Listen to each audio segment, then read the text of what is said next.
Latvijas valstī 18. novembrī 107 gadi. 107 izcili Latvijas cilvēki mums stāsta un atbild uz jautājumu, kas tev ir Latvijas valsts. Mēs to saliekam kopā un mums veidojās puzli, kas 2025. gadā ir Latvija. Šoreiz es to jautājuši Rīgas Stradiņu universitātes prorektoram, medicīnas zinātņu doktoram, profesoram Dinam Šmitam. Din, kas tev ir Latvija? Man Latvija ir daudzas lietas, bet pirmām kārtām droši vien man jāsaka, ka Latvija ir tās cilvēki. Jā, jo ar to, ko mēs īpaši atšķiramies, daudz citas lietas mēs varbūt kaut kādā ziņā līdzīgas varētu atrast arī citās vietās, bet pirmkārt tie ir cilvēki. Un mēs arī zinām no daudziem pētījumiem un publikācijām, ka tautas labklājību faktiski nosaka vislielākā mērā divas lietas, un tās ir izglītība un veselība. Izglītoti un veseli cilvēki spēj būt radoši un neatlaidīgi un pastāvīgi un sasniegt daudzas lietas, būt izturīgi, rosīgi un, vienmēr sakot, būt patīkami gan sev, gan arī apkārtējiem. Jā, savukārt, ja tas tā nav, tad ir otrādi. Un man jāsaka, ka mans darbs līdz šim ir bijis saistīts ar šīm abām nozarēm, gan ar izglītību, gan veselību.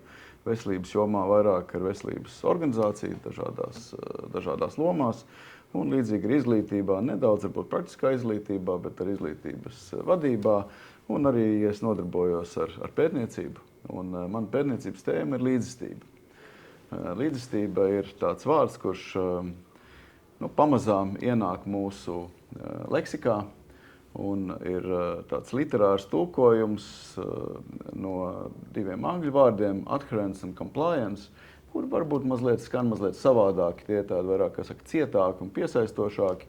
Līdzjustība tātad raksturo vai apraksta to, cik lielā mērā mēs kā vai nu esoši vai potenciāli pacienti cilvēkus, kurus varētu nomākt kāda slimība, ievērojam dzīves stila norādījumus, ārstēšanas rekomendācijas, par ko esam vienojušies ar savu ārstu vai arī citu ārstniecības personu. Respektīvi, ņemot vērā mūsu tādas veselības realitātes, kuras mums katram ir. Ja, mums visiem lielākoties ir kāda veselības ierobežojuma.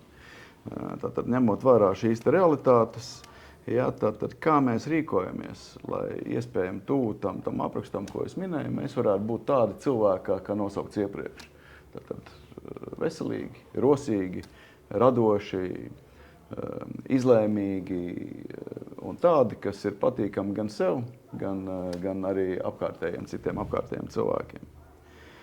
Kāpēc šāda pētniecības tēma ir tā, ka dati rāda, ka attīstītajā pasaules daļā, tajā, kur mēra datus un, var teikt, kur ir augsts, pietiekami augsts tātad veselības aprūpes līmenis, tātad šis apstākļus līdzjustība ārstēšanai ir apmēram 50% līmenī. Jā, tātad ārstēšanai un stipri zem tā dažādiem dzīves stila norādījumiem vai dzīves stila vienošanām, kas cilvēkiem bijuši ar ārstiem.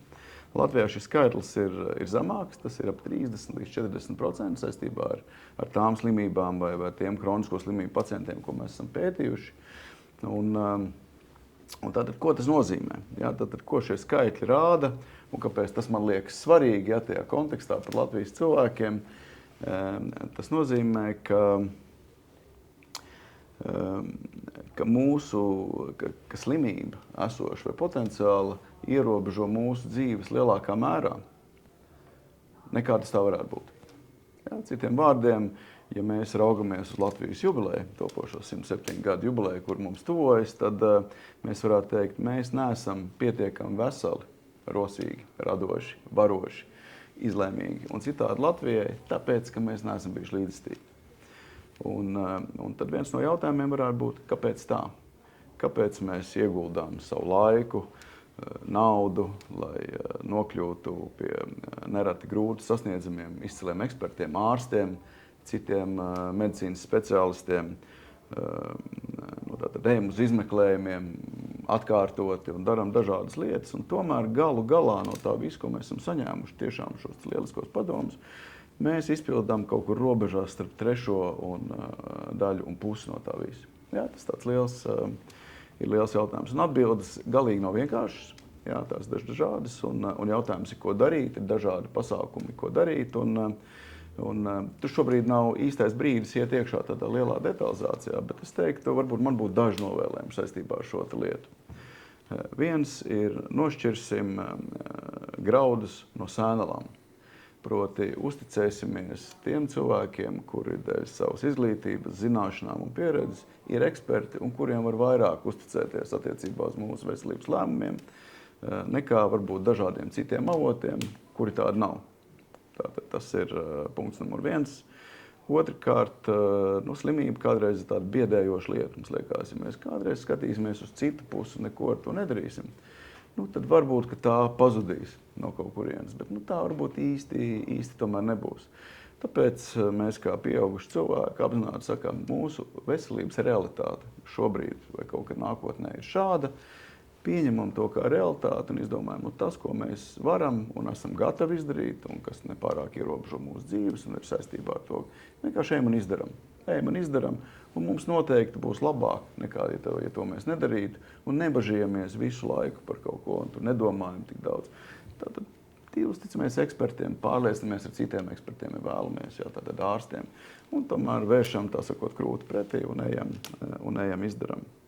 Un tāpēc arī mans vēlējums Latvijai un tās tautai, mūsu iedzīvotājiem 107 gadu jubilejā ir esiet veseli, esiet izglītoti, dariet to apzināti un esiet radoši un varīgi un neatlaidīgi un rosīgi. Un tad mēs visi būsim laimīgi un labklājīgi. Paldies tev par stāstījumu.